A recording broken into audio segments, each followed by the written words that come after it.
It is Thursday and not Friday, which means you know what that means. Yeah, we're not doing the show tomorrow.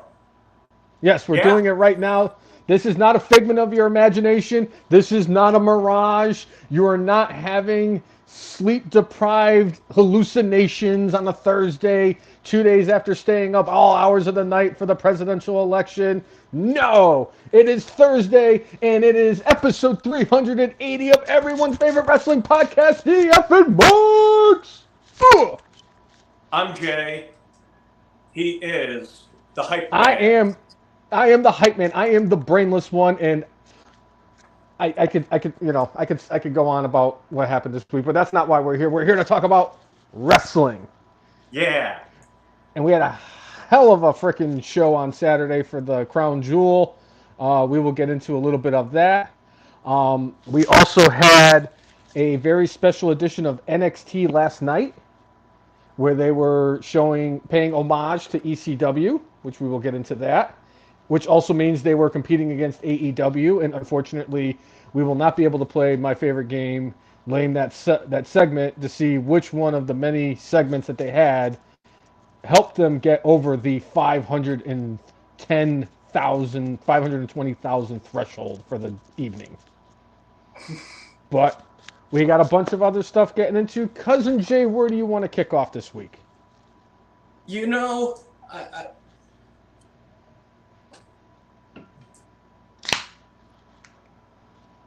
one of your favorite wrestlers Oh now, God. we officially have a return for one Kenny Omega. Kenny Omega coming back, but his first match back is in New Japan. I think he's got to get another 6-star match because, I mean, and I believe he's going against a person named Gabe Kidd. Omega Oh, the guy. specifically said, I want to go against somebody that I can help, you know, build up a little bit. So Omega in his early 40s picking his shot and deciding that this is where and why he wants to come back. So I'm glad that the man is now healthy enough to resume. You know, you never want somebody to end the way, like, what was going on with him, with Right. diverticulitis. So good for Kenny. You know, it seemed like it was very touch and go for a little while, almost like a la Randy Orton, where it's like, he might not wrestle again. I'm glad to hear that he is back and, you know, going against a human being instead of a sex doll. Wait, have we confirmed if Gabe Kidd is over the age of 9? Yes, it is confirmed. Well, I'll tell you right now, he was trying to promote the match where he was saying that he wanted to call out a younger guy, and he was talking about Gabe Kidd, and he called Gabe Kidd a prick. And he goes, he kind of reminds me of another certain individual from an incident that happened in AEW. Didn't go into any details. I'm pretty certain that he was talking about a certain individual. It's like, come on, Kenny, you just got into my good graces. Do you really want to piss me off that quickly upon your return that you really just have to go out there and throw shade at CM Punk because that's what you do? Just tell me, that Nick and Matt Janetti were sniffing your testicles before you said it, and then we can go along with our lives, okay? They were like, apparently that's what it looked like. I would love to give him the benefit of the doubt, but I know that he hangs out with two guys who wear exploding sneakers and super kick everything. So I don't know where the line is. When it comes to him and his health and his diverticulitis, I'm very happy to see that he has recovered from that and that he is going to be making a return to the ring. That's all I'm going to say. I have zero intentions on wanting to see any of his matches. I have zero intentions on really tuning into AEW. Clearly, only 500,000 people wanted to this week anyway, so I mean, they were going up against so many things. I heard that there was somebody on TikTok doing some sort of thing. I heard that there was somebody on X doing another sort of thing. I heard that Dave Meltzer actually was watching something else entirely. And he also might put a minus on Dave Meltzer, -1. He said the reason behind the low rating this week is because they were going up against NXT, and NXT was on a more popular channel. So I don't necessarily agree with that assessment. The CW is just more widely available. Maybe that's what it was. He said it was more widely available on streaming services than the other one is. It's like, does he have a Rolodex? Does he keep notes? Is he like me when I come up with like future top 10 lists and I write them down? Is that what he's doing with these excuses for why AEW's ratings are in the toilet? I think that sounds like a top 10 list. I mean, it sounds like it could be a Brainless top 10 list. The top 10 reasons why AEW's ratings are down. I heard also on TikTok, took away many viewers. There was a footage of Duke Drosy taking out some garbage, and it went viral. All right, Meltzer reasons for AEW bad ratings. It's better when I can make fun of Meltzer. And I heard what you said about Duke Drosy. I bet you that clip of him on TikTok where he's taking out the trash has more views than his entrance song does on YouTube 12 years later. You are probably correct. Not that I would know that his entrance song has so few viewers, or the fact that it was on there for as long as it has. And maybe you might know somebody who maybe has contributed several hundred views to it. Maybe. Of course I know him. He is me. Yeah. It's almost like that video I saw. I almost had a video today that surpassed Brock Lesnar showing up on Hulk Hogan's birthday and telling him party's over, Grandpa. In the span of a day, there was one video that I've seen now on Twitter, Facebook, and Instagram, and it's made me laugh every single time. It is funny as shit. And if you haven't seen it, it is on F and Mark's Hall of Famer Gags the Clown Facebook page. You have to see it. I've had tears. I had tears in my eyes. I was watching it earlier. Are you talking about Jump Around?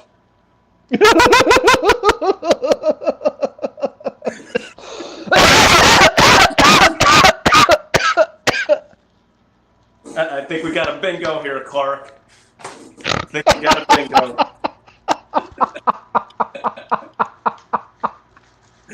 Oh, so good.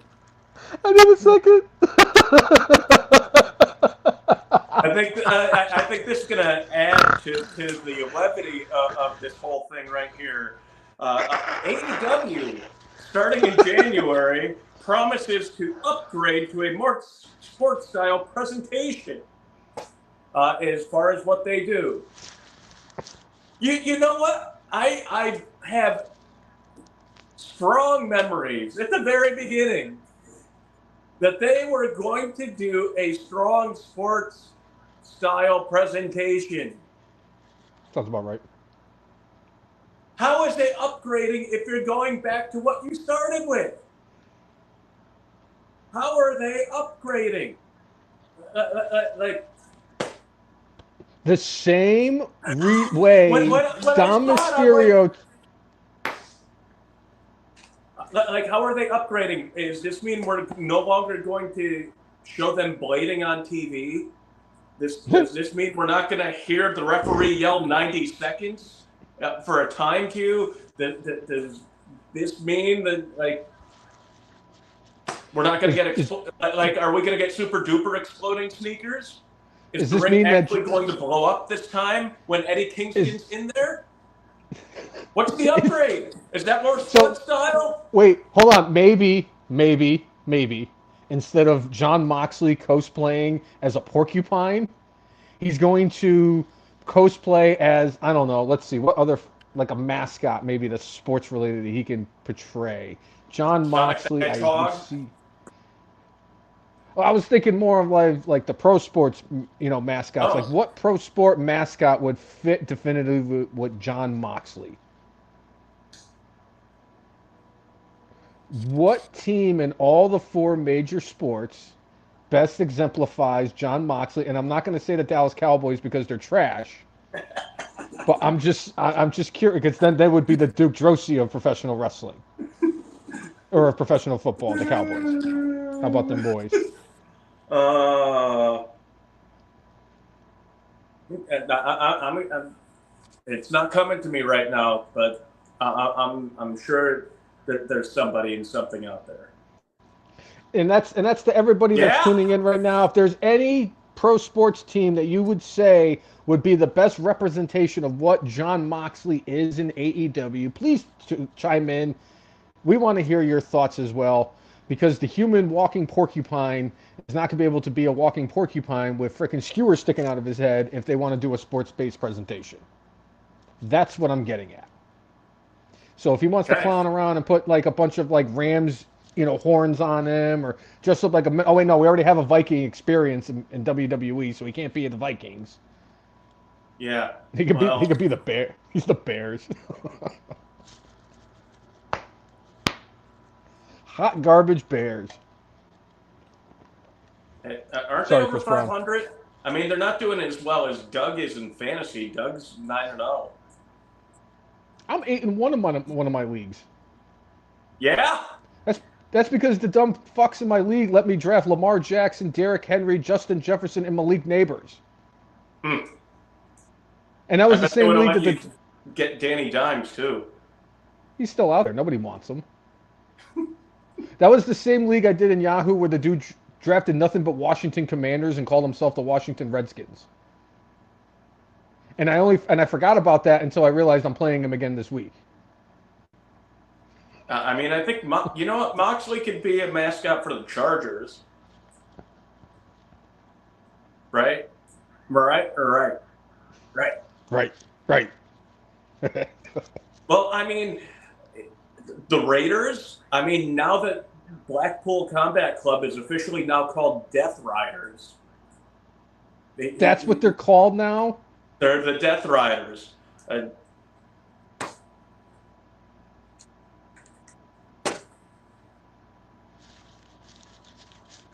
Tell me your thoughts on that name, Brainless One. Give it to me. The Death Riders. The Death So what you're Riders. so what you're telling me is that you're taking the Blackpool Combat Club. You're kicking Daniel Bryanson. You have replaced him with the Keebler Elf, who is a hop, skip, and a jump away from having visa issues once again and not being a part of any storyline. And that woman that we don't know, and they're calling themselves the Death Riders. Yes. I'm trying to comprehend this. What are my thoughts on it? I think it's fucking stupid. And I would know a thing about brainless things because, as you can see with my name, it says I am a brainless and a 1. And the 1 doesn't stand for how many brain cells I have, because that seems like a little high. But they are the 1. They acknowledge me as their tribal beef. Yeah.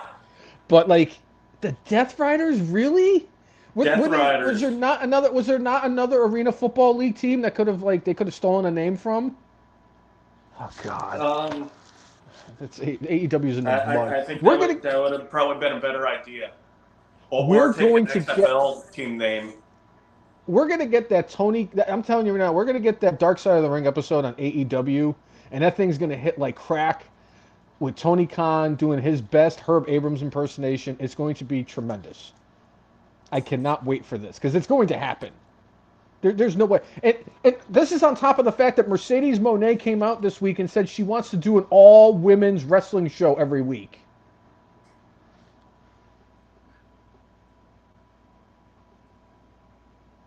Quick, Hey, anybody tuning into this you know podcast? what?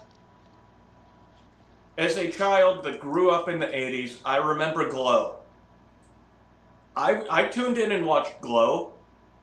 If they tried doing something like that again, I'd give it a shot because it comes down to storyline. If a storyline's crap, then it won't go anywhere. I mean, I remember for a long while, Dana White's like, we're not gonna have women fighting in UFC, and then Ronda Rousey changed his mind, and he made a ton of money off that. Now that's not women taking over the whole card, but you would have to have a large women's division, and you would have to have them all be talented to be able to like build this up and make it work. I mean, they built up to have the Evolution or the Women's Revolution pay-per-view. They can. If they're trying to attract a female audience, it's possible. You just have to have good storylines. Tony Khan has not proven since Cody Rhodes left that he could, pull something off. Quite honestly, like, I thought the Devil storyline was interesting, but then, like, the follow through on that was terrible. Terrible. It was worse than when Hornswoggle turned out to be the anonymous Raw general manager, and when he found out he was Vince McMahon's illegitimate son. At least there was a follow through eventually, even if we didn't like the end of the storyline. Like, literally, Adam Cole was supposed to be the Devil, and his minions were supposed to be the acolytes of him, and they were supposed to go out and destroy things. They didn't destroy things, and by the time Adam Cole came back, they're like, we're going to memory hold this thing. We're going to forget that, Adam Cole was supposed to be a heel, and the MJF was supposed to be a face because, okay, we pulled the big show here, and we keep on switching these guys. Just take a look at the light, please. Adam Cole was not the Devil. He was not feuding with MJF, who was the face. MJF is a heel, and Adam Cole, baby, is a face again. Tim, the Devil storyline never happened. We were talking about your favorite, Mercedes Moné. Oh, see, he must have gotten here at the right time when he knew that we were talking about Tony Khan's $15 million whore. I'm sorry. I don't want an all AEW women's show. Because what are they going to do? They're going to put it on Thursdays? Because that's really the only day they have left that they can put it on. Or unless they're going to put it on Rampage for Fridays. It's not like people watch Rampage as it is. They'll put it on Max.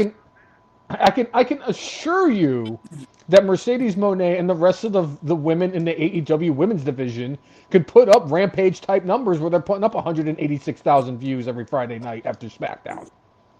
Yeah. I don't need them giving me a women's wrestling show where they give us this freaking an off match between Red Velvet and fucking Abandon or Abaddon or whatever the fuck that thing is called. Whatever it is, it's giving me nightmares. Whatever. Oh, Jesus Christ. Oh, I'm gonna have I forgot the lady from Top Flight's name. Your favorite team. Is she a stewardess? Yeah. Of course she is. Top Flight and Action Andretti, the pilots of AEW.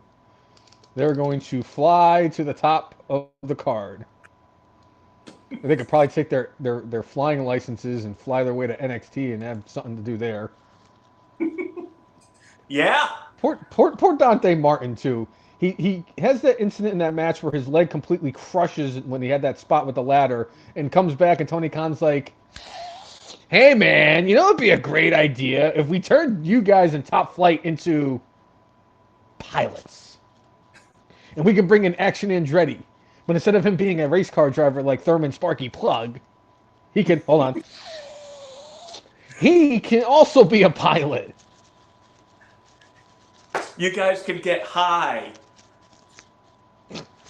Get it? Get it? Yeah, Tony Khan definitely is getting high. Him and Mercedes are doing lines of coke off her ass.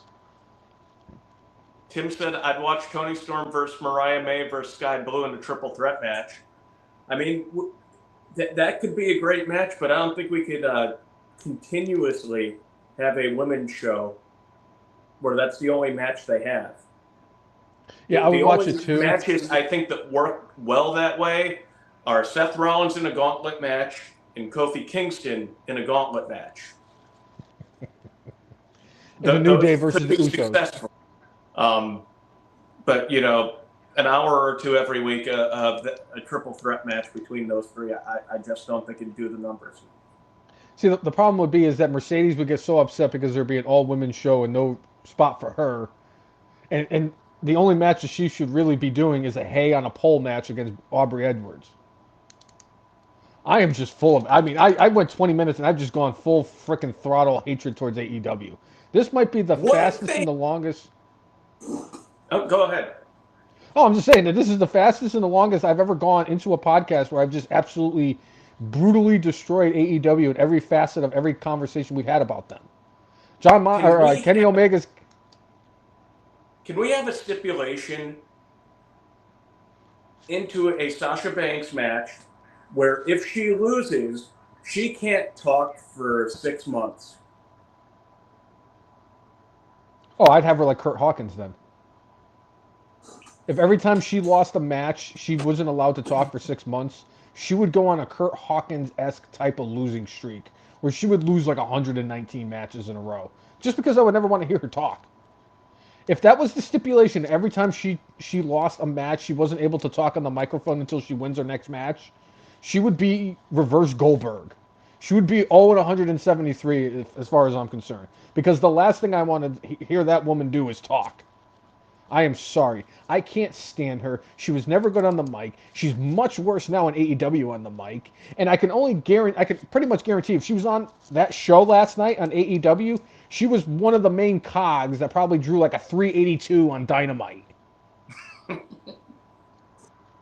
I mean, it was 520. It was over 500,000. You know that Shelton and all the Sheldon Cooper and the rest of their gang, all those people were definitely the big bangers are definitely the reason behind the highest ratings of anything. I highly doubt any segment got over 500,000 this week because nobody's going to want to tune in. Moxley was on the TV. And people were giving up Pac shit. They're like, oh, look at Pac. Somebody needs to give him clothes. Really? John Moxley looks like he wants to be an American History X2. Claudio Castagnoli wants to be freaking Jason Statham so badly. Wheeler Yuta definitely bought that outfit from Goodwill. And Hey, I took. You I know have. what? Do not degrade Goodwill. Oh no, I'm not saying anything. I'm not degrading Goodwill. I too have bought at least a piece of clothing here and there over there, and I can't disrespect Goodwill because my stepmother would come down here and beat my ass worse than my sister would. No, yes. And Don't mess with the wife of El Diablo Blanco. no, just like you and I both know not to mess with Shelly Michelle, my sister. We definitely don't mess with Malu when it comes to the Goodwill. No. I'm just saying that if you are a professional wrestler and Tony Khan is paying oodles and oodles of millions of dollars to all these wrestlers, you would think Wheeler Yuta would look more presentable in the ring in an outfit than it looks like he was dressed in the dark in his sophomore year of high school.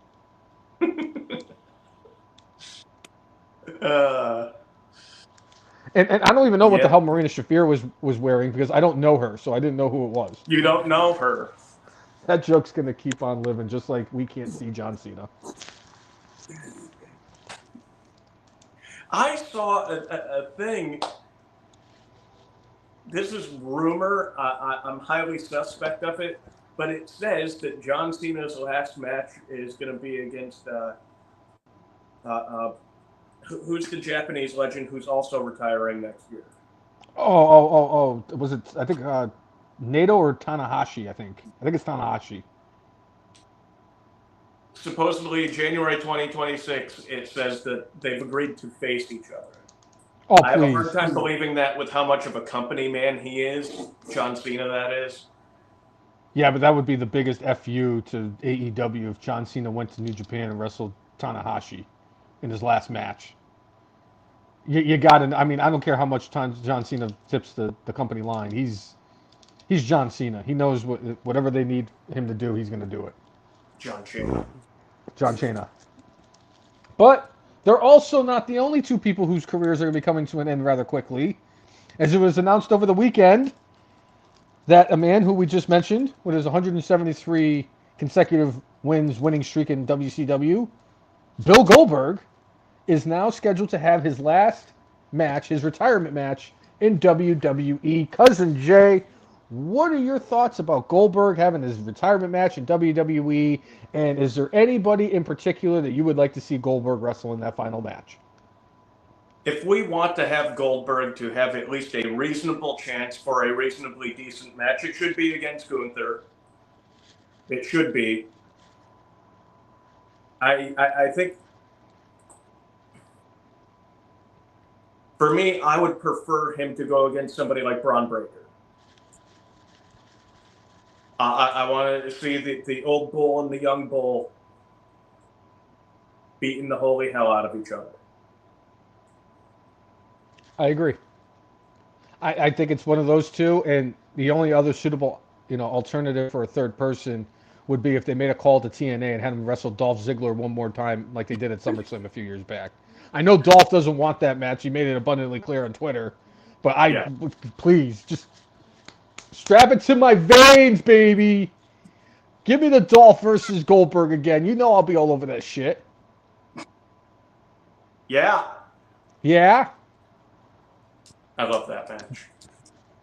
it was so perfectly done.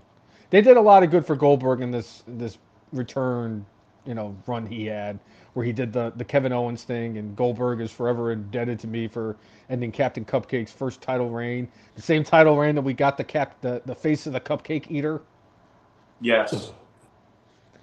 Wait. and he gave us that great Dolph Ziggler match, and that Brock Lesnar match where he squashed Lesnar at Survivor Series was fucking awesome. And the So WrestleMania perfectly match was done. awesome. Yeah, the WrestleMania match was awesome too. The only real clunker was the Well, two there were a matches I didn't couple of watch. clunkers. The two matches I didn't watch because they were Saudi shows. I didn't see him in the Undertaker, and I didn't see him versus Bray Wyatt. Rip. Yeah. Yeah, I mean, his match with McIntyre wasn't the greatest. Like, it was very formulaic, but it did what it did. Him and Bobby Lashley had a decent match. Him and Roman, like, that was unnecessary.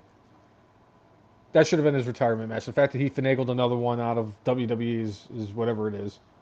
But Eh, yeah, Goldberg is finally getting his retirement match. It will not be in Jerusalem like he was hoping, but it will be in WWE because Tony Khan doesn't even want that stink in his roster. He's already got enough people who botch in their moves. well, I didn't say that. you know, even if it was the prior regime, if somebody does promise a retirement match, they can figure out a time and place for it. You know, we were speaking earlier of Kenny Omega going to New Japan, and there was a rumor out there last week, and I so wanted it to be true, and it seems like it's not. But it sounded like WWE Backlash was supposed to be. The rumor was it was supposed to be in the Tokyo Dome.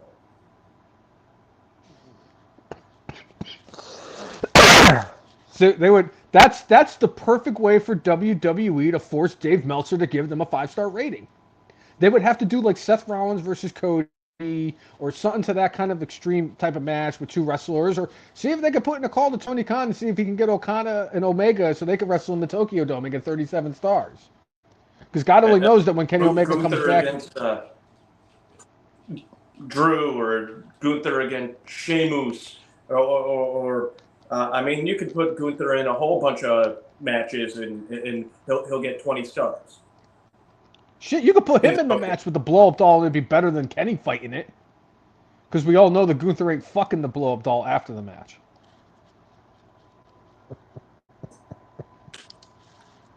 But I was sad to hear that, like, oh yes, it's not happening. Yeah, they trolled Dave Meltzer. It was the greatest thing ever. He's an idiot. Fuck him. Yeah, like 19 minutes later, he's like, oh, wait. I got duped. Well, you So know that the reason that AEW Dynamite's numbers were so bad is because they were competing against NXT, and they had the remainders of the election runoff on Wednesday on Fox News, and that was more important to the AEW fans than watching Mercedes Moné neigh her way through the ring. yeah, Don't look at my office; it looks like a hurricane hit. what you talking about? What's up with that? What's up with that?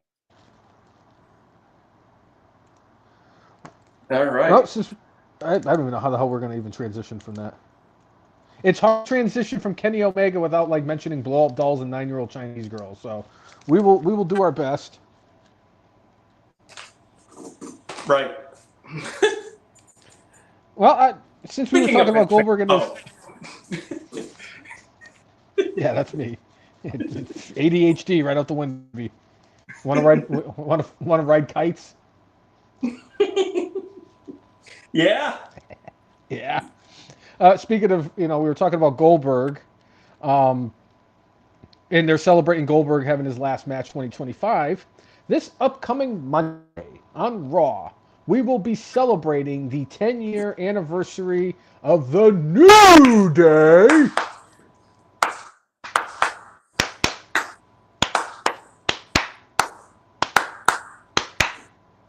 New Day rocks.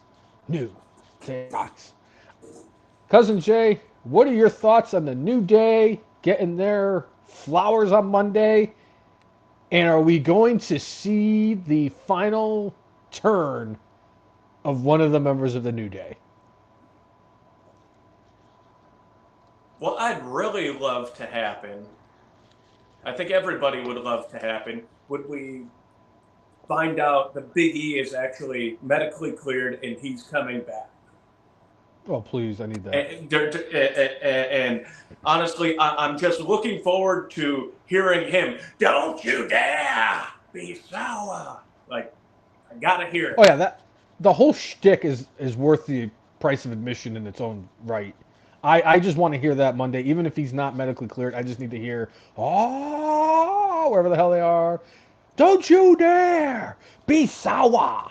Clap for the world famous 7-time champs and feel the. That was not good. And Yeah, it's hard to feel do it. the power. I can't do it like he does. Every time I freaking cough up half a lung. Right. So I think they it's great. Do we? always said that they were not going to Just do a breakup. They said we're not going to do that. Now that was many years ago. The fact that like it's going to be 10 years. I remember when they first showed those vignettes, and I'm like, going, I don't know about this. Like, they wanted them to be faces, and literally within a few weeks, they're like, yeah, no, no, we need to be heels. And then that's when it just launched to the stratosphere. And, since then, between the big box of Bootios, Big E eating a tub of popcorn, throwing pancakes at Corey Graves, riding in on a unicorn, uh, they've done everything. They had the best tag team feud in the last 20 years, probably. oh, absolutely. The story between those 5 gentlemen was just absolutely amazing. Every single time you gave me the Usos and the New Day, I was glued to the television because it was entertaining as all hell. I enjoyed watching those two teams work together. It was a lot of fun. And we even said it. We're like, oh yeah, they could do this every pay per view. We're going to tune in. And I think the Usos should have a moment with them on Monday. They should. And sharing that and hopefully not show any parts of the old day segment. And we'll just pretend that never happened. And don't forget, they can't mention Soraya being part of Xavier Woods' story either. Yeah. Yeah. But hey, this is a But great honor. they deserve their flowers. They Yeah, deserve their absolutely. flowers, and I think if Biggie is not, I don't know, maybe Biggie is part of this segment will be the bridge that kind of brings them back together, even if he isn't medically cleared. They can just do the story that way and like, oh yeah, we're not the same Until without the third part here. until Kofi Kingston standing in the ring with a Bootio's mascot throwing pancakes and waiting for Woods and Big E, and they go backstage and Woods is beating the shit out of Big E as he makes his way to the With ring looking like Francesca.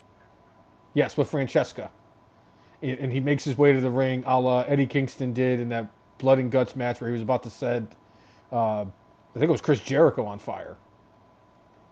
Hmm. The again, and I'll mention this as much as I can. That visual of Eddie Kingston with the New York Yankees shirt covered in blood as he's carrying the jug of freaking gas to the ring. They should hang it in the Louvre. It's the greatest picture. Yeah. I've already talked Nicole into allowing us to have that as our Christmas card this year. Oh, great. Yeah, I'm sure my mother would get a real kick out of that. Bobby, when did you get covered in blood and had a gas can in your hand? And why are you wearing a Yankee shirt? Mom, that's not me. That is my other doppelganger. No, not Mike Booth. That is Edward Right. North. Right. But yeah, good for the New Day. I'm very happy for them. I'm glad they're going to do this. I think that because of the fact that they've been teasing this eventual breakup for months A long now. time. Yeah, it's bound to happen, or they're going to do something stupid or whatever. But good for the New Day. Kofi Kingston deserves this moment. Big E deserves this moment, and Woods will deserve this moment until he does something nefarious on Monday. Right. Hmm. Yeah. So we did mention Jey Uso. One thing that did uh, come up in October, Jey Uso, top seller of merch. You could combine CM Punk and Roman Reigns together, and Jey Uso beat both of them. I know both of them have not been on TV as frequently as Jey, but the fact that he beat both of them combined, he might be getting more big time opportunities. I know he That, didn't win in his world title aspirations before, and he won the Intercontinental title for a cup of coffee, but you keep on selling like that, they're going to do something. They're going to put him in a tag team with Jimmy, and they're going to have him do like a best of 7 series with the Motor City Machine Gun, so I could have a quadruple orgasm. Yeah, That's what they do that in the I need. Tokyo Dome. Oh my God! Please give me the Usos and the Motor City Machine Guns. Give me 7 matches. Give me 9 matches. Give me 37 matches. I don't care. Give me all the matches with them. I'm waiting for Jay and Jimmy to fully reunite. I need Angelo Dawkins to stop whining in the corner, crying about his spot in the in the whole scheme of things, the roster. I need him and Montez Ford to kind of just be the Street Profits, so we can have a very formidable tag team division in WWE. We have the Viking experience back. We still have the Authors of Pain if they can just break them away from Jesse Ventura's freaking voice actor. They have enough tag teams, even DIY and freaking. I know Nicole's not gonna like me hearing me say this. And Los Lotharios. Son of a bitch! The divorce papers just slid under the door. I'm just kidding. Not even the Los Lotharios. Are crazy? But even Finn Balor and JD McDonough is an entertaining tag team. They have tag teams in this division. They need to utilize them. Yeah, I mean, we got what you call it,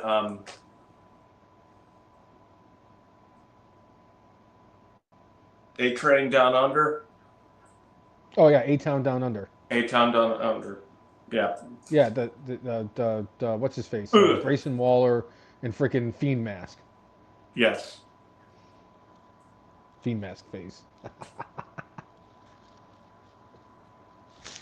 Yeah.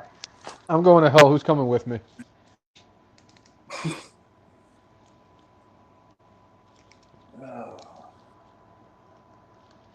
Right. So, would you like to at least discuss Crown Jewel a little bit?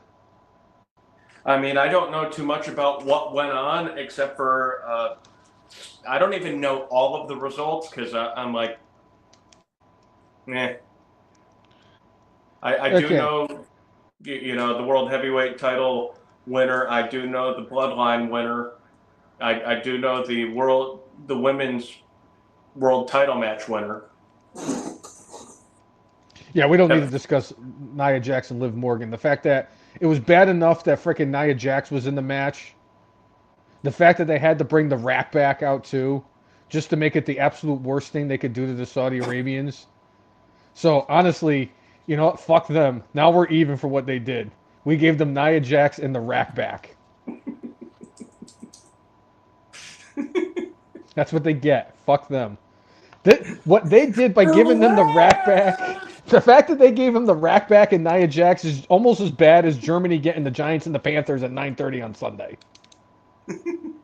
Just because nothing screams, let's have World War III like sending the two shittiest fucking teams in the NFL. And I can say that about the Giants because I'm a fan. Last year, if I'm remembering right, the Patriots were in the game in one of the games in Germany, and it was either their game that was like 10-6 or their game that was 10-7. Jay, my all-time favorite Giants game that they played in England was when they played the winless Dolphins and beat them 13-7.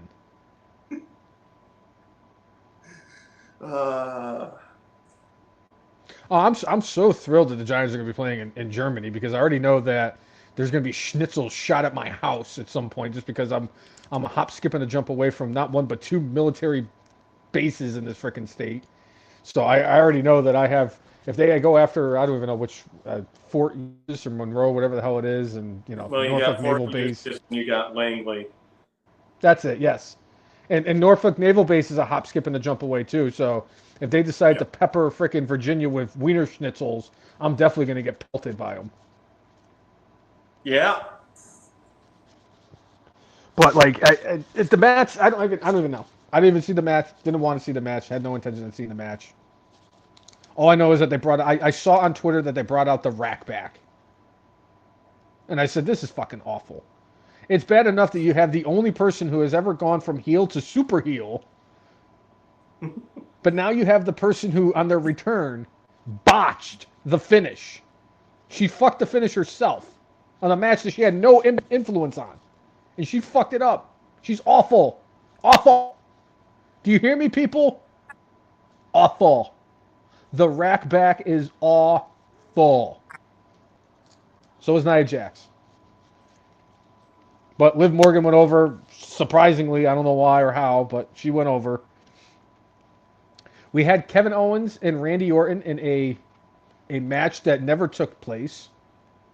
So they are now, what, 5 days, since they weren't eliminated from the 2015 Royal Rumble.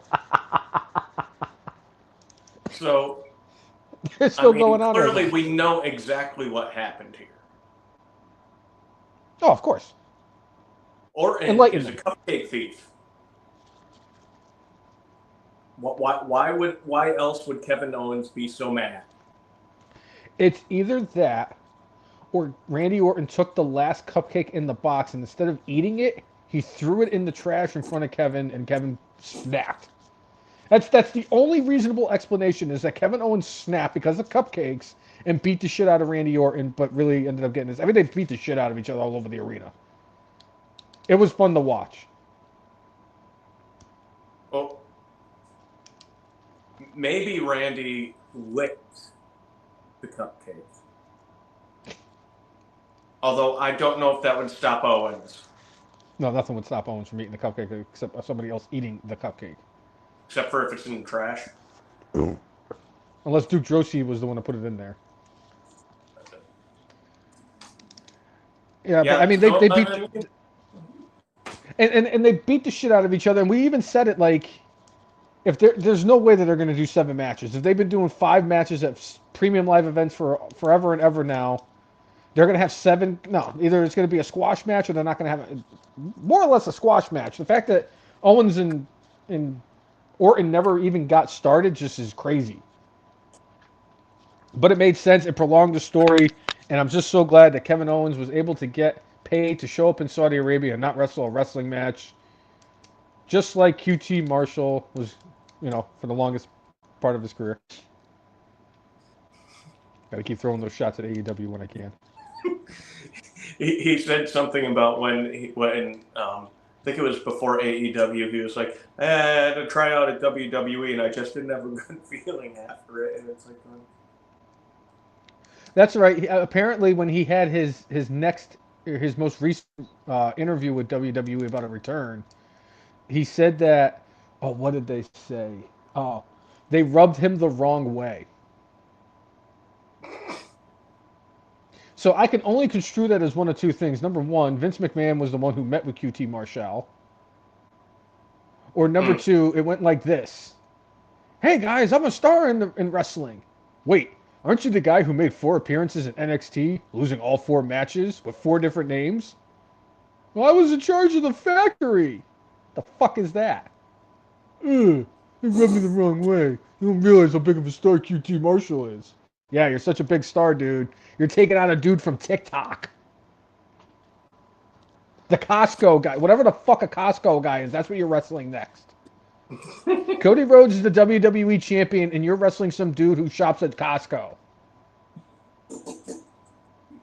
not that there's anything wrong with that. Not that there's anything wrong with Costco. No, I would never say a thing about Costco. Costco has incredible cookies and a great selection of foods, and just it's always great. Jars of mayonnaise. Oh, please tell me that's what they have. It's been a minute, so I don't know if they still have those 10-gallon jars of mayonnaise. I do know that I keep kicking myself for not wanting to get the $1.50 hot dog combo with a Coke. Pepsi, whatever the hell it is. So good. Yes. Spend $478 here at Costco. Leave with a $1.50 hot dog and a soda. Feeling like you got a great deal. You got a great deal on that. Cody and Gunther, we both got that one wrong. We're not going to go through this because this is awful. This is a horrible freaking card. Well, actually, no. I only got 2 wrong. You only got 1 wrong, technically. Oh, wait, no. Never mind. No, I'm sorry. I messed that up. I'm completely... No, you got 2 wrong. I technically only got 4 right if we don't count Randy Orton and Kevin Owens. Right. Wait, hold on. No. It might even be worse than that. See, I had LA Knight. Yep. That whole top row is fucked for me. This is like the West bracket on my NCAA tournament. It's completely shot. Yeah. I had Gunther. He lost to Cody. I had Nia Jax. She lost to Liv Morgan. We both had Randy Orton. I mean, we had all 3 of those, and it was just complete shit. I had Bronson Reed, so I'm 0 for 4 in the first 4 matches. I don't know how the hell Seth Rollins won that match. I don't get it. I like Seth. I do. He's a tremendous character. He is the MVP of WWE. Bronson Reed needed that one more. I'm sorry, he did. And quite honestly, he needed that more than even like Gunther losing. I don't love that booking, but Gunther is going to be fine. Yeah. Bronson Reed, on the other hand, it's like, all right, give him a little boost here. Oh, hold on. No, I might have missed it because I was bouncing back between the NFL and Monday Night Raw. Did Bronson Reed come out on Raw this Monday and hit somebody with 37 tsunamis? 37. I don't think he hit anybody with 37 tsunamis. Just a hair less. Did he hit anybody with tsunamis? Was it almost as bad as a monsoon of gorillas? Is what I'm asking. We had a tsunami of Bronson Reeds. I don't think so. Sad.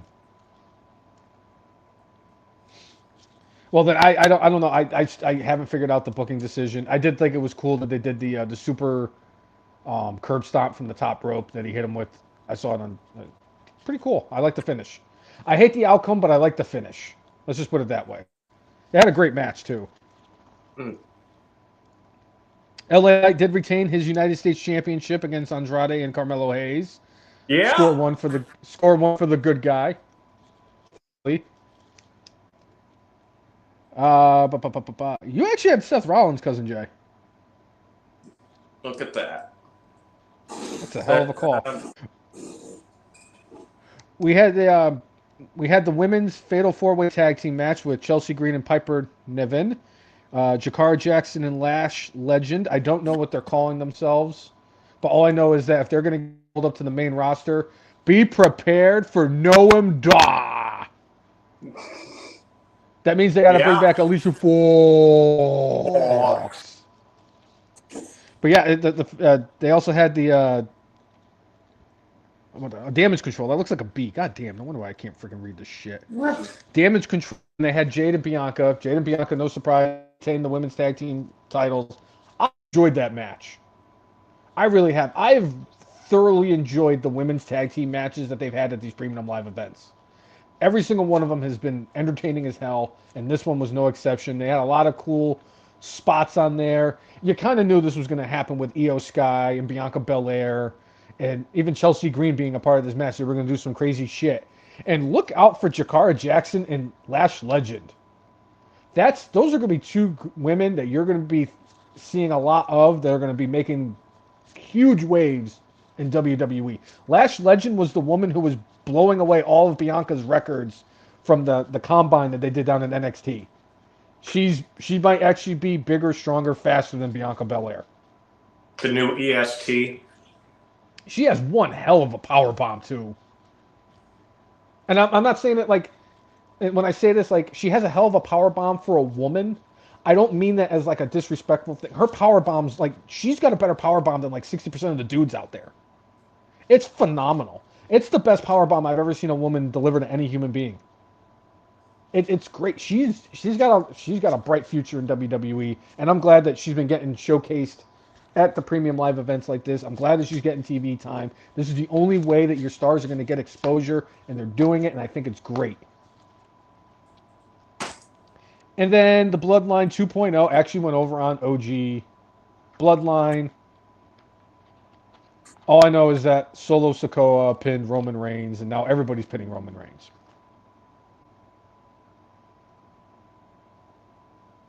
Yeah, it's happened, what, 3 times in 4 years? It's the second or third time it's happened since WrestleMania. Because he got pinned by Jey Uso, he got pinned by Cody Rhodes, he got pinned by Solo, and I want to say he got pinned recently by somebody else, but I could be wrong. It just seems like he seems vulnerable.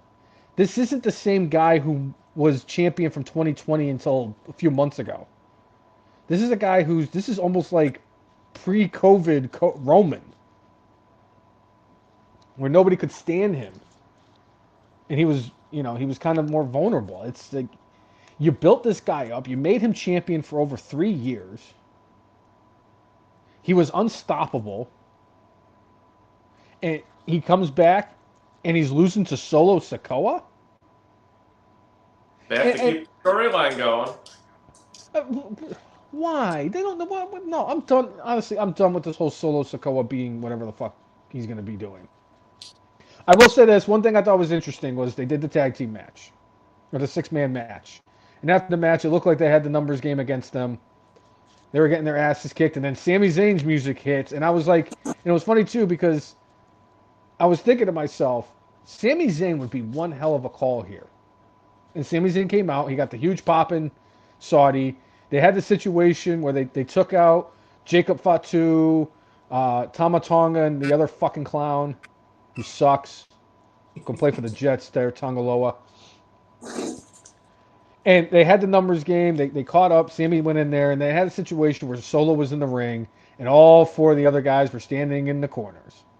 And Roman goes to run, and he looks like he's about to hit Solo with the Superman punch. Solo moves. As he moves, Roman doesn't hit the punch, But Sami Zayn came in and hit him with a haluva kick. Solo escaped out of the ring. And it looked like there was tension from that situation. They kind of had, kind of made peace on Monday with the Usos and Sami Zayn. It's going to make things very interesting, but it does look like they're about to do War Games and Sami Zayn's going to be a part of it.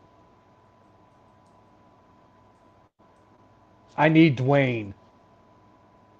I agree. I need Dwayne for War Games. I'm sorry. I think I have nothing against the fact that they're having like this bloodline civil war. I know that we kind of sort of did one of those, but at SummerSlam, what was it, a year and a half ago, maybe? Yep. But it's different players this time. I'm okay with them doing it again, but the way they brought back like Jimmy and Roman and Jay has been super fast. Most of the bloodline storyline that they were taking their time, sowing seeds here and there of things. We're literally here, it's been like Jimmy is like, bro, I didn't talk to you. I don't want to talk to you. And then like an hour later, everything's fine. I'll see you at Thanksgiving. Yeet. But I think it was like, oh, we want to put this match on Crown Jewel, so we need to hit the fast forward button. It feels in some way like Vince McMahon booking. Yeah. If I'm being honest, where it's like, hey pal, we don't need this to marinate. We want this match. Just do it. Just do it. Like Nike. It's been, I think, too fast. If they would have had the extra few weeks until Survivor Series, they could have done it in a more organic way, as opposed to like going, oh, well, we have to have them have the match at Crown Jewel. So, and I don't mind Solo getting the pin, because you need to show somebody's vulnerable. This is the exact opposite of the Nexus from SummerSlam 2010. See, where they should have won that match, but no, Super Cena needed to win. Roman, who's coming back, and you're like, oh, he's the original tribal chief. He needs to win. This is their version right now of Empire Strikes Back, where the bad guys win. I have no problem with the booking decision of the Bloodline 2.0 getting the victory, not by any sense of the imagination. Jacob Fatu should have gotten that pinfall. Let's be serious. That's your guy. Nothing against Solo Sikoa. His cousin leaps him, and it's not even close. Figuratively and literally leaps him. Literally? Literally. I'm sorry. I would have let Jacob get that pinfall because he's somebody who could definitely benefit more from it. I know that you got Solo as the leader of the Bloodline 2.0, but I'm sorry, Jacob Fatu could be somebody who benefits more, especially the way that you booked the rest of the card, where you had Bronson Reed, who really needed that win, losing to Seth Rollins. You had Gunther, that yes, you said that it wasn't as big of a deal of him losing, comparatively speaking, to Bronson Reed, because he'll be fine because he's Gunther and lost like what 4 or 5 matches in WWE in 5 or 6 years. Right. Oh, excuse me. But you're going to have Solo get it? Why? So you can keep prolonging this with Solo? We all know who the real tribal chief of the bloodline is, and it's Jacob Fatu. He's my tribal chief. I acknowledge him. Because unfortunately, my real tribal chief is not going to ever make an appearance again, because unfortunately he's gone. Umaga, who should be the tribal chief. Ugh. My all-time favorite of all of the Samoans was always Umaga. But who knows? I mean, Zillow Fatu could be making an appearance at some point too. So to get into that a little bit, it was announced this week that Gabe Sapolsky is going to have a major part to play in WWE ID. Sapolsky, who's the man who started what was like one of the co-leaders at the beginning of Ring of Honor, who started up Ring of Honor. He started up Dragon Gate USA. He started up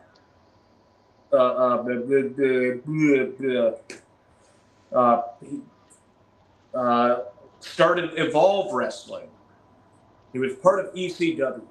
His indie credentials are beyond pale. So having a guy like that as part of this is awesome. They also did mention when they talked about Gabe Sapolsky that they will be officially putting the title, the ID on one person this weekend at Reality of Wrestling. And they do believe, the rumor is that it will be Zilla Fatu that will be ID'd. Wow. That would be something. I'm excited for this, and Gabe Sapolsky is one hell of a person to get for this, too. I cannot say a bad thing about him. You listed off all of his credentials. This guy is a very well-established person in the professional wrestling business. When I heard it was going to be Gabe Sapolsky, I was like, wow, that is just a slam dunk. They knocked it out of the park. I'm excited for this.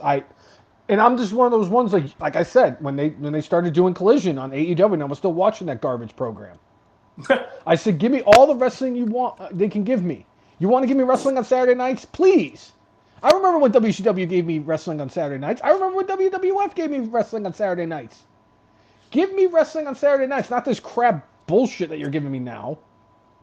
So I'm excited for this. Anything that they do, just give it to me. And putting Gabe Sapolsky in charge of this is an absolute great decision and a great call. Whoever made that one, kudos to you. I'm going to bury Horowitz myself for you.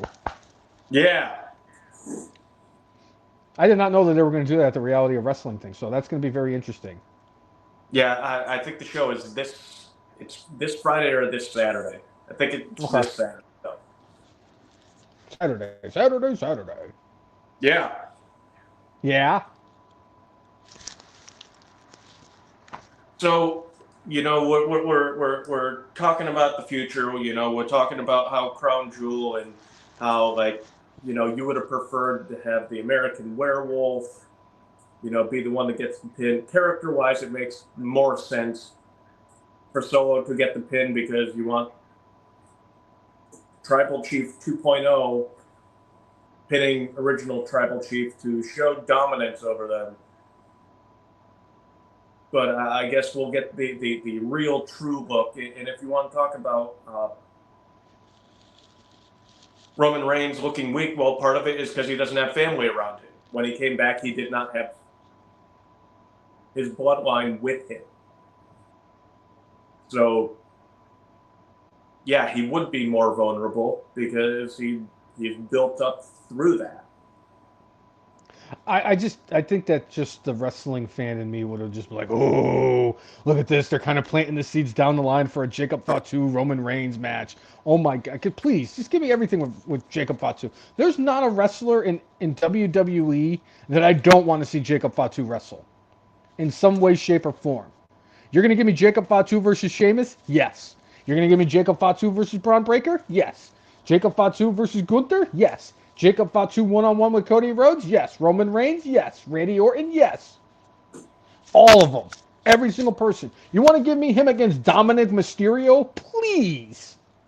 You want to give me him and Logan Paul? My freaking goodness. Yes.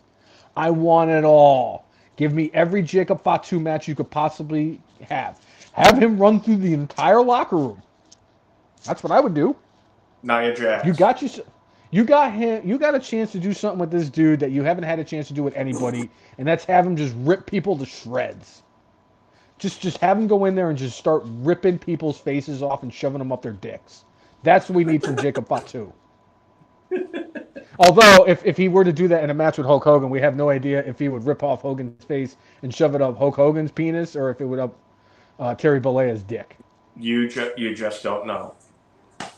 Even Hulk Hogan doesn't know.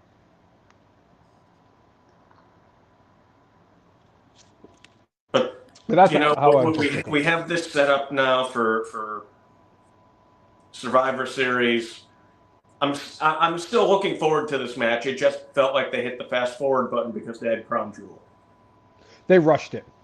They should Yeah. not have done the 6-man tag match the way they did at Crown Jewel. They could have held this off, and like you said, they could have taken their time to build this story because it would have been a much better thing if, like, let's say Jay and Jimmy had that brotherly embrace at the end of like the Raw or SmackDown right before Survivor Series, and I was like, oh shit, the Usos are back with Roman Reigns for War Games.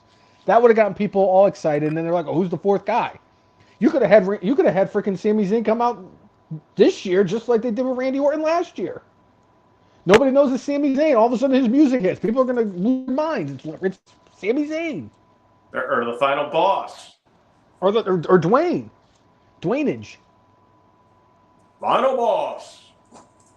Finally, the final boss has come back to wrestle in War Games.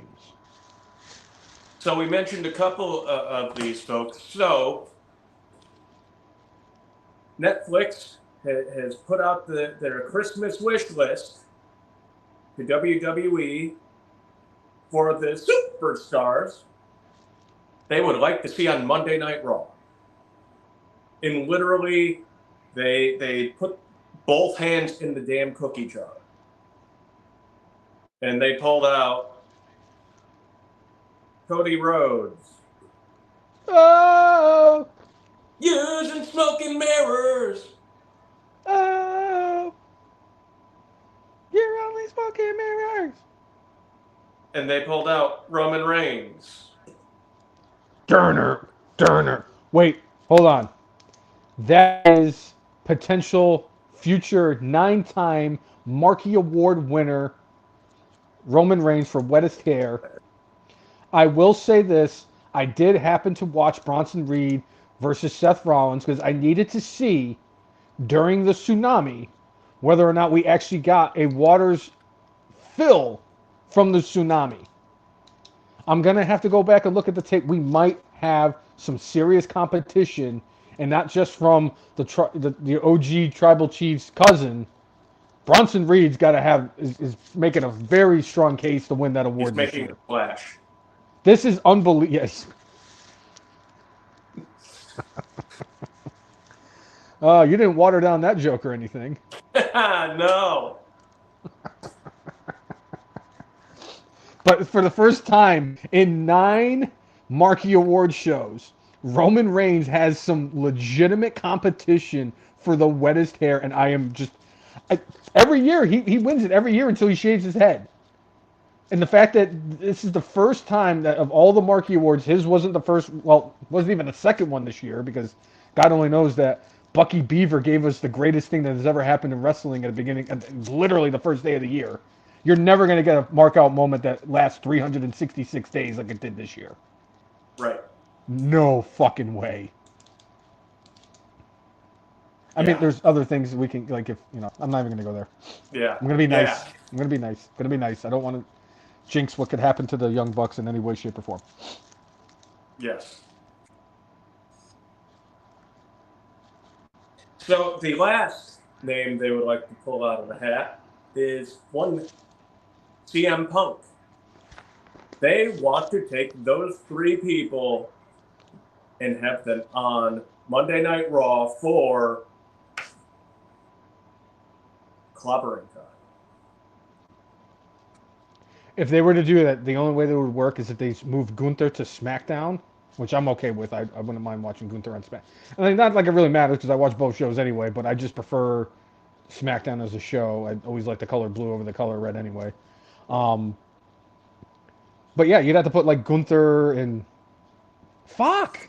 How are you going to count? You keep... No! You can't Those put were your the 3... asks. If those are the asks, how many of those do you think will actually happen? Which 2? Unfortunately, I think CM Punk's definitely one of them. I think he's going to be on Monday Night Raw every single week from here on out when he's there. Probably Roman Reigns. I could see, because Roman's been on SmackDown for a long period of time, and I could see him finally making the move back to Monday Night Raw and bringing the Tribal Chief there. It's a different show. It's a whole new ball game, a whole new, bunch bunch of people, new storylines, new general manager to work with. I can see that, and Cody staying on SmackDown. I don't know what it is. I just cannot see CM Punk leaving Monday Night Raw now. What are your thoughts? Who do you see of those going? Do you see all three, maybe two, possibly one? Maybe they get I shut don't out think and all SmackDown three gets of them will go. I just don't see it. But Roman Reigns, I think, makes the most sense. I don't see them swapping Cody and Gunther at the moment. I know that, when WWE signed their last big deals 5 years ago, they made sure that they made a splash with having Brock on Fox and winning the title in 8 seconds from Kofi, right? I don't know what you're talking about. If they did this thing with Adam Cole being the devil, I did the same thing to myself with Kofi Kingston dropping the title the way he did. So, but they were trying to Pop a number. pop a number, but also because Fox, what was a bigger platform than the USA Network, they wanted to have their biggest stars on that. Right. If you want to, I guess, usher people in, and with the reach of Netflix, which is way different than the reach of just about anything else in the world, like specifically here, if you had, let's say, cable, if you had Verizon Fios or you had Cox only covers this area with certain channels. If you have Netflix, basically you've got the same thing available worldwide. So literally it's like a TV channel that's global. I don't It's a hell of think a way they're to put going it. to put all three of them, but I agree with you. I think it feels like Roman and Punk. It's possible they could do the straight flush here and bring all three of them. I'd much rather see Gunther versus Roman Reigns at some point. I'm tired of seeing Roman versus Cody. I'm getting tired of that storyline a little bit. I need some fresh ideas. We have not seen Gunther and Roman share the ring like that before. I would much rather see those two start feuding with each other because I think it'd be great. I really do think that Gunther and Roman would actually mesh well together, and I think it'd be a hell of a story and it'd be a hell of a match. And by the way, another missing cog in the Bloodline storyline, and big part of the reason why Roman is vulnerable. Where's the Rikishi. wise man? Where's the wise man? Oh, Rikishi hasn't gone in there and hit him with a truck. I did it for the people. I did it. I did it for The Rock. I did it for the tribe. I did it for Umaga. You manga. You manga. Uh, But I can certainly see them kind of paving the way, putting their biggest stars on this new platform that, again, reaches a global audience. If they're trying to build up globally, all right, who do you want to build up? To me, having somebody like Gunther, who is of European descent, may help boost things in Europe by having him there. So, you got that. Even though Cody's the dude who's selling the merch and who's doing the stuff, Punk and Roman can carry the show without him. Punk versus Gunther, sign me up. Punk versus Roman, sign me up. What's up, Chris Brown? Thanks for tuning what's up, in. Chris Brown? Yeah, surprise show today. Even a bit of a surprise to us. Like, I knew as of a few weeks ago that I was not going to be able to do the show tomorrow, and it was a guessing game whether or not Thursday or Saturday was going to be the better day, and tonight, I found out at about 3 o'clock this afternoon that tonight was the better night than Saturday. So we are here. Tonight, we are young. And we're live with episode 380, baby. Woo! Was that WrestleMania 27's theme song there? It was yes, because that was they did that for the Miz and John Cena match. John Cena. How the hell I know that? I forget whether or not I freaking wash my hair when I'm in the shower 5 minutes after I wash my hair, but yeah, I can remember the theme song from WrestleMania 27. Right. Chris Brown thinks that Gunther will be the one to retire Goldberg at WrestleMania 41. We shall see. Whoever it is, he's just got to end his career. Like he did the Bret Hart. If they have him against Bret Hart in the match, I know that would never happen just because the style that Goldberg does, they would not be able to kind of work around the things that can't happen to Bret. And I guess Bret's they could. 100 years old. All they have to do, first of all, Bret Hart is actually younger than El Diablo Blanco. Really? Surprisingly, I actually saw that. He's actually younger. He's only older by the Lorac by 1 year. But they could do it when the bell rings. FTR, CM Punk, and every other Bret Hart fan in the history of professional wrestling comes out and beats the shit out of Goldberg. Bret Hart slaps the sharpshooter on him. Goldberg's passed out. He can't tap out because he's knocked the fuck out. Hey, no contest. Ref's got to call the match. It's over. Bret Hart wins.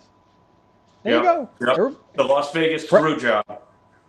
Yeah, Bret Hart wins, and I win, and you win. The fans win. Everybody wins, and Goldberg dies a little on the inside. It's fine. He retired Bret. Bret retires him. Poetic justice. Yes. Yeah. Yeah. I'm curious to see what they're going to do with that. I really am. I really like to see him in Braun Breaker because I think it would be kind of, honestly, of all the people, he makes the most sense. Because he has the ties to, his uncle was Big Papa Pump. His dad was the dog-faced gremlin. They worked in WCW with Goldberg. Not only did they work together, I mean, Rick Steiner had a feud with Goldberg. I forget if Scott did, but Rick definitely did. There's about 141 and 2/3 chance that Scott Steiner also had a match in a feud with Bill Goldberg. Yeah. I don't like Cousin Jay. They spelled a disaster for you. Sacrifice. Sacrifice. Mm. Yeah? Yeah. All right. So, Jonathan Coachman, I forget if he was doing a podcast or if it was he was being interviewed, said something pretty interesting. He said that the man, Becky Lynch, asked WWE for $2 million a year. This is what he's saying. $2 million a year, and they said no. And that's why we don't get Becky Lynch right now. That's what Jonathan Coachman said. I like Jonathan Coachman, but I think this is just the old saying where there's smoke, there's fire. There's no fire. There's no smoke. I don't believe it. If Rhea Ripley's getting paid at least 3 times that amount from WWE, they're paying Becky Lynch at least $2 million. She was the biggest star in WWE, not just the women's division. She was the biggest star in WWE no more than 5 years ago. With the fact that they're paying Charlotte more than that, and substantially more, if you considered even Becky your number 2, if she's asking for $2 million a year, You're going to pay that. You're going to pay that. I don't, like, when I saw that he said that, I'm like, nah. I think it has more to do with she's got a young child at home, and I'm sure they were making the best of it by having her and her husband on the road together, and they have a bus, and they traveled together, had the whole family together. But, she goes to the ring to do her match. What if Seth has a match like pretty soon after that, and he has to prepare? Who's watching over Rue? I'm sure somebody in the back may help them, but I would think that a mother would rather be with her child, and that's what my guess would be. I don't see how they would turn down $2 million offer requests from Becky Lynch when Mercedes Moné's making $15 million a year and Tony Khan's coke addicted AEW. What did they think that he would give Becky Lynch if she's not getting $2 million from WWE? She would get $2 million a month from Tony Khan. She'd be making more than Mercedes. She would. There's no way you couldn't give it to her. Same thing with Charlotte. Hell, same thing with Rhea Ripley. Those are all women that I would give that money to over Mercedes. I'd even pay Bianca that money before I'd give it to Mercedes. And that's not a slight on Bianca. I absolutely adore Bianca Belair. She's one of my favorites in the women's division. So if Becky Lynch isn't getting $2 million from WWE, I just don't see that. Because Coach if Tony Khan say that TKO is cheap. He's just mad because he probably tried to get a job back after the Dastardly Voldemort was taken out of the company. But that's what I'm thinking.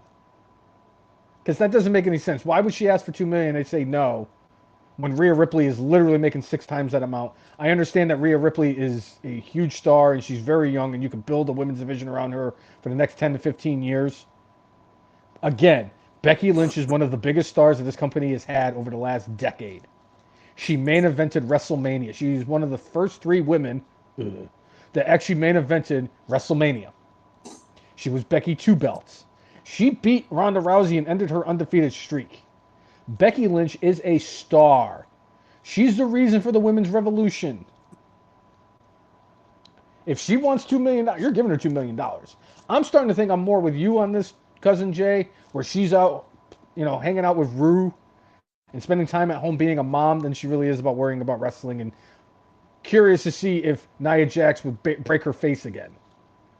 And Becky did write the book, and it was a New York Times bestseller. So I think she wanted to certainly do that and see where that led. If she's been good with her money, she has more than enough money to take care of herself and her family the rest of their lives. But, being that heavy into pro wrestling, I mean, it is a grind, and, you got people at home to take care of. That becomes more important. You're like, I got the money. I don't need to do this. I'll come back if I'm good and willing and ready to go. And I think everybody assumes that she will be back at some point in the next handful of years. Yeah. And one I wouldn't person, be surprised. Go ahead. No, honestly, I wouldn't be surprised if she was back at the Royal Rumble. It's possible. It's possible. I mean, that would be about 7 or 8 months, because their last match was in June, I think. Yeah, something like that, May or June. Honestly, I think it's either the Royal Rumble or we see her WrestleMania or the Raw after WrestleMania. We're going to see Becky Lynch within the next 6 months in WWE. Or they bring back Becky Lynch and pay her a whole heap load of money to be on the first Monday Night Raw on Netflix. There you go. Not a terrible idea. They're going to stack that thing anyway. Oh, yeah, John Cena's going to be there. I mean, we won't see him, but he'll be there. Yeah, but God, they're gonna have CM Punk, John Cena. They could possibly have Randy Orton. They'll probably have the Undertaker. Man, that's gonna feel like 2008 and 9 all over again. R-Truth is gonna be there. They got Carlito. Oh man, it's gonna feel great. It's gonna be one of the best Raws ever. yeah. At least the first one since Bobby Heenan got thrown out of the Manhattan Center, dressed as a woman, and that's how he was let go from WWE and went on to WCW. Bobby Heenan Hey, dressed like a woman that was the that is a last time. great way to go out. Dressed up as a woman, tossed out of the Manhattan Center, just to return and call the gimmick battle royal where a garbage man and a guy who repossesses cars are in a battle royal. Won Yes, by a man who couldn't take any bumps yes, and was the most over human being on the planet. and should have appeared 2.5 years ago at WrestleMania. Please, let's not. I mean, for the longest time, the worst booking decision that WWE has ever done at WrestleMania was when Fandango beat Chris Jericho at WrestleMania 29. It is now That was a officially for the worse last. bat touched than Rackback returning. I'm just saying that was the second. That was the worst booking decision at WrestleMania until 9 years later, when they didn't book the Iron Sheik to appear at WrestleMania 38. Maybe, just maybe, if Bobby Heenan was still alive, they would have had him down there and do it. But nah, Sheiky Baby should have been at WrestleMania 38, and you can't tell me otherwise. Yeah, In the words of Gorilla Monsoon, it was a miscarriage of justice. yeah. Chris Brown saying, "Imagine Becky Lynch versus Tiffy Time." I'd be on board with that. Well, we saw that in NXT because she actually Tiffy Time either. I think she lost the title to Becky Lynch down in NXT. You may be right.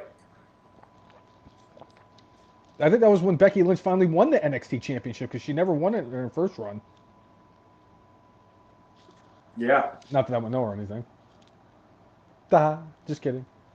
NXT has been a very big mainstay in my life for the last 8 years. More so than these earbuds staying in my ears.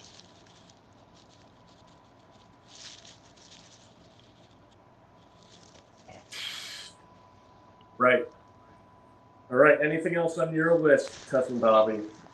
I got one more little tidbit, and then I have a top 10 list All for this right. week. It came out this week that Dutch Mantel is not doing very well physically and mentally. He's got some health issues and he's got some financial problems. So they have a GoFundMe set up. It's just a shame just to see all these old wrestlers that we grew up watching and just seeing them in bad health, and like WWE did nothing for it. And I know that this had a lot to do with what Jesse Ventura was trying to do, getting the wrestlers unionized so they can have Medicare and all that stuff. And it's sad to see somebody like Dutch Mantel, who has been in the industry for as long as he has, and just dealing with the shit that he is dealing with. But again, this is what happens when you've been in an industry that he was in that they're not performing ballet in. So Right. honestly, I just hope for the best for Dutch Mantel. I'm curious to see how much Chris Jericho has donated, because every time it seems like a wrestler ever needs issues with money, Chris Jericho is always willing to hand out money. Again, why he is a goat of goats, who has goated more than goats have ever goated in the history of Goatdom.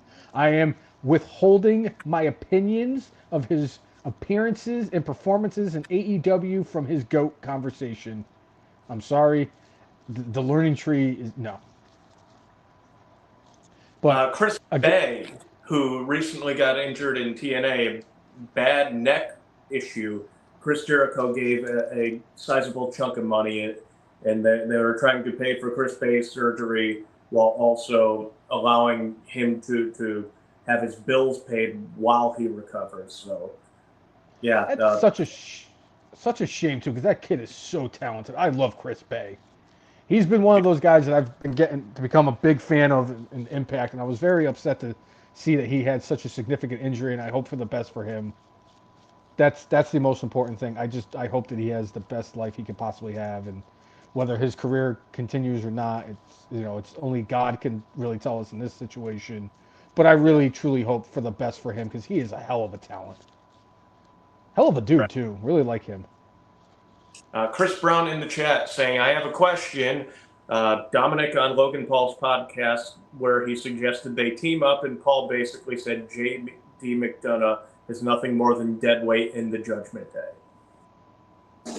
I'm glad that you mentioned that, Chris Brown, because I do have a very interesting top 10 list this week. Okay. And it just so happens that this week, since it was mentioned, this week for the top 10 is my top 10 tag team names for Dominic Mysterio and Logan Paul. All right. I'll admit I've had some better lists than this. Some of these I did pretty well, but I feel like I've had better top 10 lists, but I feel good about a bunch of these. I feel good. I feel great. I feel wonderful. I feel wonderful. I feel good. I feel great. I feel wonderful. Okay, so here it is. The top 10 tag team names for Dominic Mysterio and Logan Paul. Number 10, Heelfluencers. Okay. Heelfluencers. Instead of influencers, Heelfluencers. All right. Yeah. Okay. Number 9, Clickbait Hate. All right. Number 8, The Prick Magnets.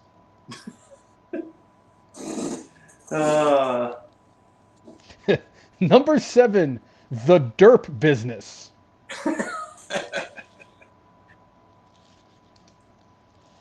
Number 6, Daddy Issues and Desperation. This one might actually be my favorite one. Number 5, Mike Tyson's Punch-Out. Because that's what Jake Paul is going to be playing, I think, either this weekend or next. Next Friday. Oh, please. I need that. Oh, it's going to be the greatest thing ever. Next Friday on Netflix, baby. Number 4, the Primetime Tendies. I like that. Because, Logan Paul's got the Prime, and Dominic Mysterio loves Tendies, and I'm surprised he never got into it with Tyson and got a collaboration where he was the spokesperson for Spooky Nugs. Number 3, Nuclear Heat. Okay. Number 2, the Lowrider Losers. All right.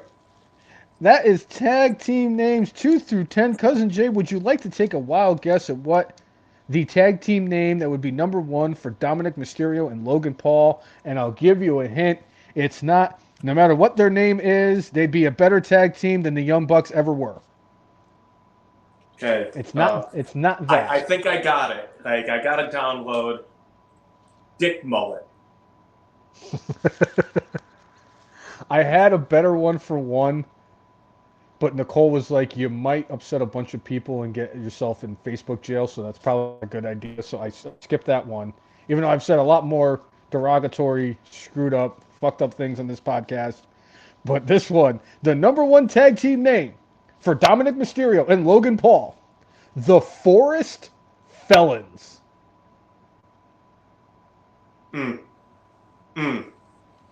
That's what I need at WrestleMania. The Forest Felons versus the Hostess Heroes. Yes.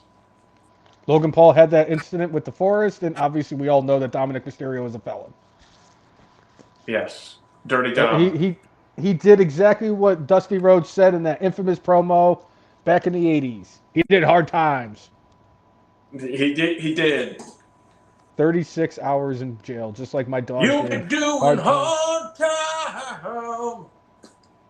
My dog did just my dog did just as much time in the clink as Dominic Mysterio is before we rescued her. She was in there for a whopping 24 hours.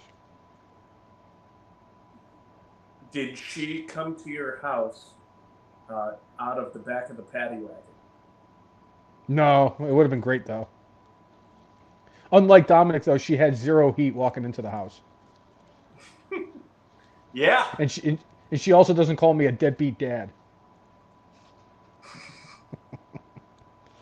All right, so that's my top 10 list. That's all my notes. Do you have anything else, Cousin Jay? Just one more minor. Well, for them, not minor. Right now, We'll do it one 2 more. longtime WWE employees are on leave. They claim this has nothing to do with anything that may or may not be connected to the dastardly Voldemort. That is the claim. But right now, Brother Love, Bruce Pritchard, I love you. he's on leave and had a family emergency. And Michael P.S. Hayes is on leave for personal issues. Oh, jeez. I wonder what Michael. Yeah, I was about to say, what do you think Michael Hayes' personal issues is? His dealer got arrested, so he has no way of getting creative thoughts because he can't do coke. And the only way he's gonna. This is it. This is what's gonna happen. He got nailed for all the Vince McMahon shit. He's gonna get fired, which was his plan all along, so that he could go to AEW and work for Tony Khan. Because working for Tony Khan in AEW, he's not gonna get paid cash. He's gonna pay him in coke. So that Tony Khan and Michael P.S. Hayes can snort lines in Gorilla during the matches. I need that now. All right. And they could have a live feed of it. So, Yeah. Chris Brown says he would like, as a special attraction on the first Monday Night Raw on Netflix, he would like L.A. Knight, yeah, versus Joe Hendry. Oh, say his name and he'll appear? Yes. All right, I got to ask you, and I'm going to ask the fans of the podcast this same question. If, let's say, the Royal Rumble happens in a few months, and Joe Hendry's, and it will, and Joe Hendry's music plays, and he comes out at the Royal Rumble, does he get the same type of pop that Sean Spears, a.k.a. Ty Dillinger, got when he came out at number 10 in the Royal Rumble a few years back, I think in 2017? Where he came out as number 10 and everybody lost their minds? Does Joe Hendry get... So. He does. I think so, and I'll say because the Royal Rumble has become a bigger thing. It's now a stadium show. They've made it in its own attraction, and people come from all around the world, and it's a lot of people that are just huge fans of professional wrestling. They know more about Joe Hendry, let's say, than people showing up, let's say, to SmackDown and see the Motor City Machine Guns and they have no idea who the heck they are, because you're just dealing with people who have watched WWE, and there might be a couple of handfuls that know who they are. But if you bring him in at something like the Royal Rumble, yeah, there's going to be plenty of people, who know him. Yeah. Oh, yeah. Yeah. Somebody was trying to tell me, like, I just don't see it because they don't think Joe Hendry's is that big of a deal in wrestling. I'm like, what? You're the people I try to get away from on Twitter and social media. Yeah. All right, I say his name and he appears. Snow chiming in. Is there any way that NWA can be saved? Yeah. There was a point a couple of years ago where it looked like maybe, just maybe, there could be something, it looked like they were going to do something with the CW, and then CW's like, oh, WWE has something available? Oh, sorry, guys. Well, it also didn't help the fact that the Sinister Minister was doing coke on live television during the negotiations, too. I honestly think the only way they save NWA is if they work out a deal with WWE. I think that's the only way Billy Corgan saves NWA, because they're not getting anybody. And I'm not saying they don't have anybody over there, but it's like you can only do so much with Trevor Murdoch and Mike Knox on your roster. If they got themselves to be in some way, shape, or form involved with WWE ID, that could be a saving grace for them. You know, there were times where it looked like, hey, maybe they are starting to rev up again. I mean, I thought that the NWA brand was dead back in like 1989, 1990. Actually, it might have been 88. Mm-hmm. I thought it was just lost and gone forever. And when Billy Corgan's like, oh yeah, I found out that it still exists, and I decided to buy it. And he was trying to do some interesting things with it. I think it might have been this past summer when Smashing Pumpkins went out on tour. All the places that they would show up and play their gig, they would also have NWA wrestling. NWA wrestling was like the support act. Mm-hmm. So he was trying something interesting. He would, do his best to book interesting storylines. But since they lost Nick Aldis and all that stuff went on between Aldis and Corgan, like it just has never quite gotten back to where like it was. Well, that and Dave Logano being a piece of shit, Jim Cornette, and making racist comments in COVID, really hampered them because once COVID hit, they lost Eli Drake, they lost Ricky Starks, they lost Camille, they've lost Nick Aldis, they've lost a lot of different people. They lost Wade Barrett. Wade Barrett was one of their key announcers, and he went to WWE. So they lost too many people because of COVID, and I think because of bad decisions. Dave Logano getting nailed for the freaking Me Too thing. Jim Cornette, making racist comments is not a good look for you. And Billy Corgan is the one that's behind it because he's the one that brought these people in. Again, there's nothing wrong with Jim Cornette because Jim Cornette is really is a great mind in wrestling. Is a great historian. He's been in the business for over 40 years.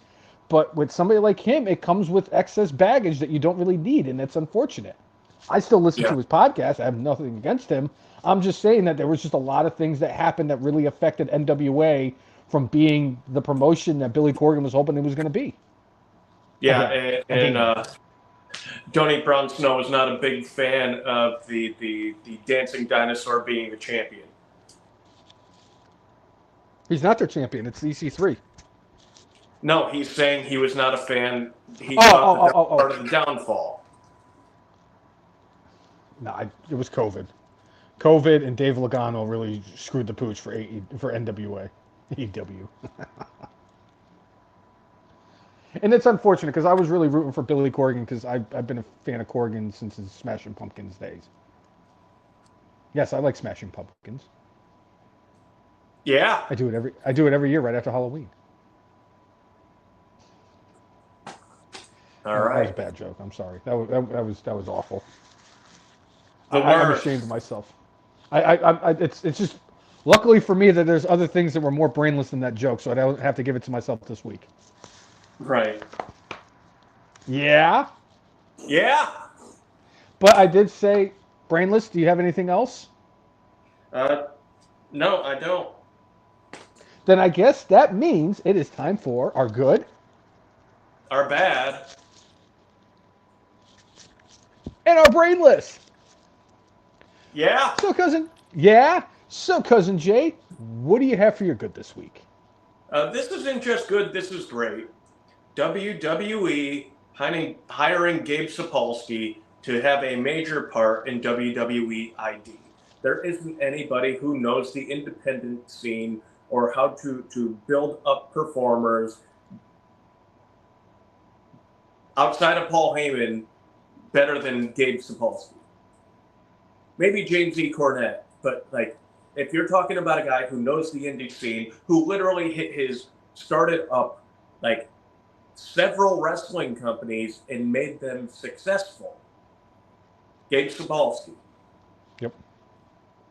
So great move. That's a home run. Yeah. How about you, Brainless One? What is your good for this week? Well, I typically call it NXT, but this week I call it EC Dub, EC Dub, EC Dub, EC Dub. They did a show at the old ECW house, the 2300 building in Philadelphia, the old Manhattan Center, and they had a homage to ECW. They did the ECW intro. They were promoting Rob Van Dam to be a part of the show. They had Bubba Ray in the main event, teaming up with Trick Williams to go up against Ethan Page and for whatever reason Ridge Holland. And I was like, okay, I can see that that's what they're gonna do. And then there was talks that not Missy Hyatt, not France, Maxine. Dawn Marie. I'm sorry, they had Dawn Marie. Dawn Marie as referee. They had Francine do a segment. They had Nunzio Little Guido and Tony Mamaluke. The full-blooded Italians were there. Rhino made an appearance. And on top of that, Devon brought the tables. As a fan of ECW for a long time, as a fan of RVD, the FBI, the Dudley Boys, Rhino, I thoroughly enjoyed NXT last night. So he gets my good for this week. All right. Very nice. What do you got for your bad? Cody winning at Crown Jewel. It's fine. I guess in the long run, it probably won't hurt Gunther that much to lose to the guy who is the guy at this moment in time in WWE. But I think it would have been a coup and would have really elevated Gunther to an even higher level than he already is. Cody didn't need the victory. It could have benefited Gunther, but now I guess Cody is the Saudi champ, the Universal champ, WWE champ, European champ. 24/7, 365, I-95, European, Homelander Kentucky. But I think it would have been better if Gunther won. So that was my bad for this week. I don't blame you. I really don't. That's actually a really good bad. What do you have for your bad? I'm sorry. This whole thing with Dutch Mantel, the fact that he is going through all this stuff, the financial situations, the health issues that he's going through, it's just really sad to see a lot of the guys that we grew up as, when we were fans of the industry when we were younger, just in bad shape like this. And I'm sad to see it because Dutch Mantel, or some of them actually remember him as Uncle Zebekiah when he was the manager of Jacob and Eli, or Zeb Coulter, and when he was manager of Jacob and Eli Blue, and Justin Hawk Bradshaw and Alberto Del Rio for some weird reason. So it's really sad and bad to see him in this situation. So I got to give him my bad. And the bad isn't always about something that they did was bad. It's just something that's bad in wrestling. And I just want to bring to light that I really hope everything works out for Dutch Mantel so that down the line he could be my good once again. Yeah. But it is bad to see him in the bad shape, physically and financially, that he's going through. Yeah. It's a bummer. What do you got for your Brainless?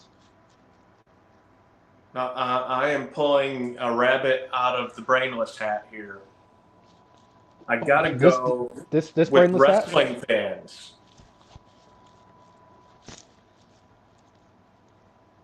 They have been chirping and chirping and chirping and chirping and chirping and chirping so much about a particular AEW superstar not being on TV and like this superstar is unhappy and gonna end up back in WWE, that the guy had to put out a video that said, I'm completely happy with what's going on in AEW.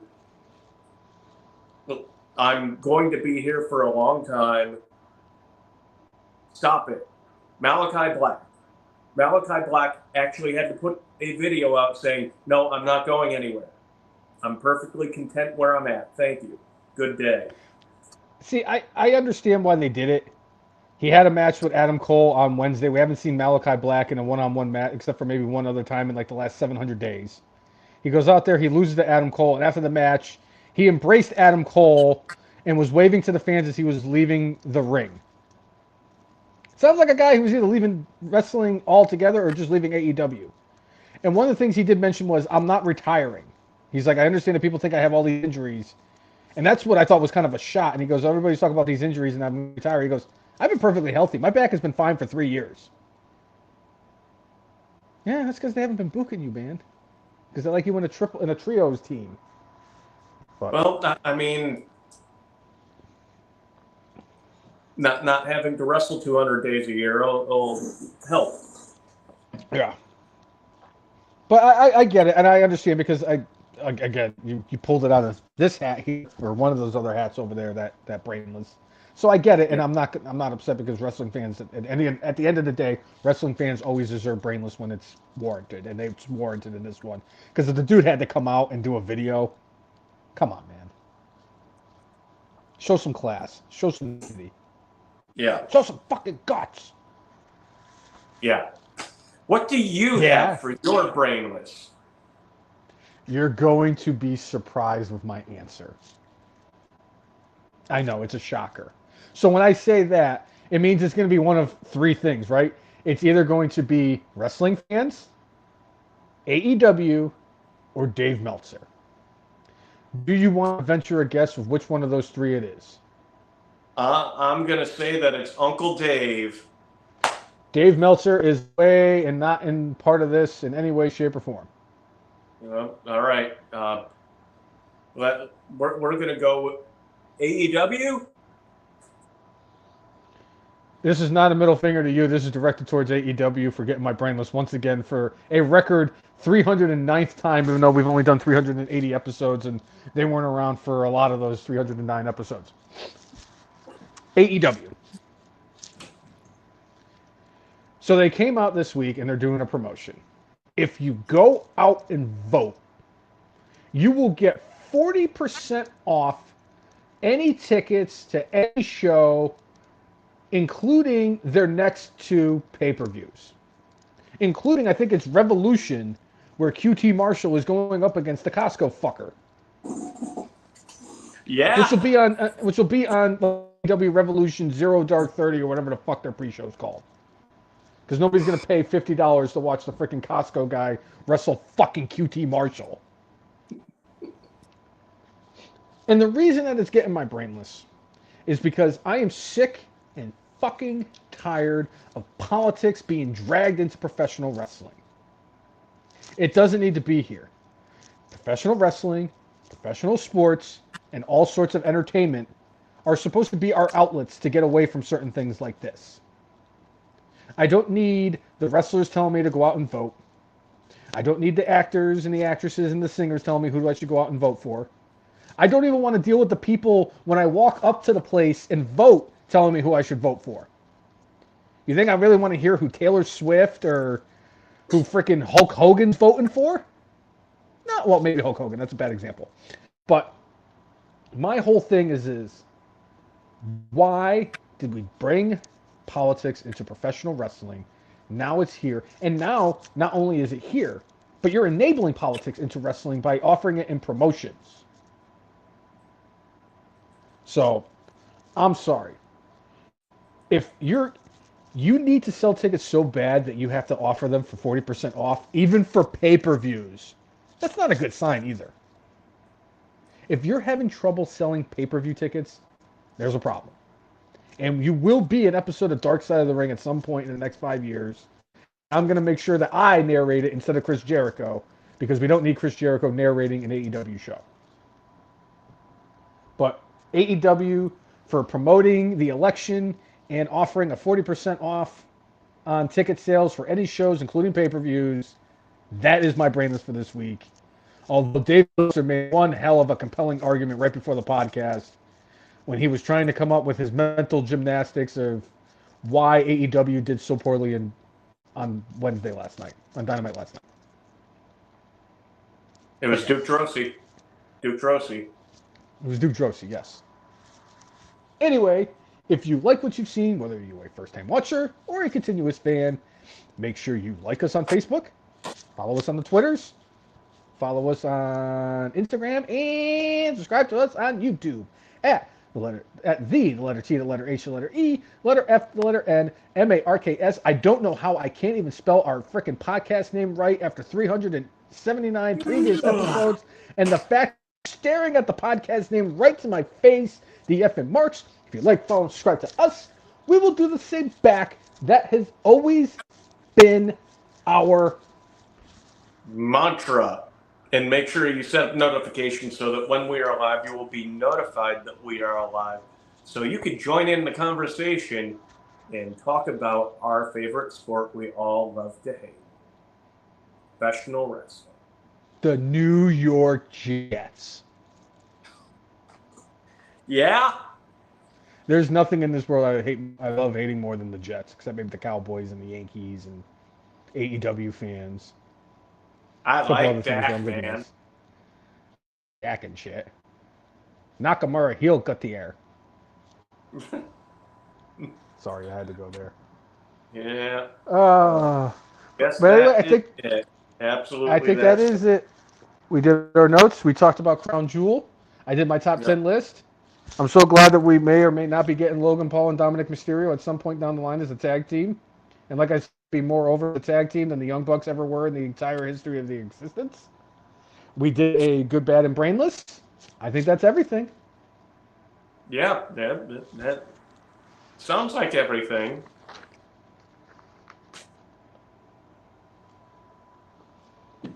Except for one thing, brainless one.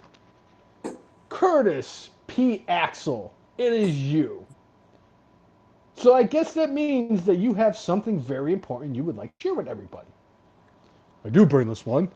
Did you know that today, November 7th of 2024, an incredible 3,574 days, I, FM Marks Hall of Famer, I'm still alive in the 2015 Royal Rumble.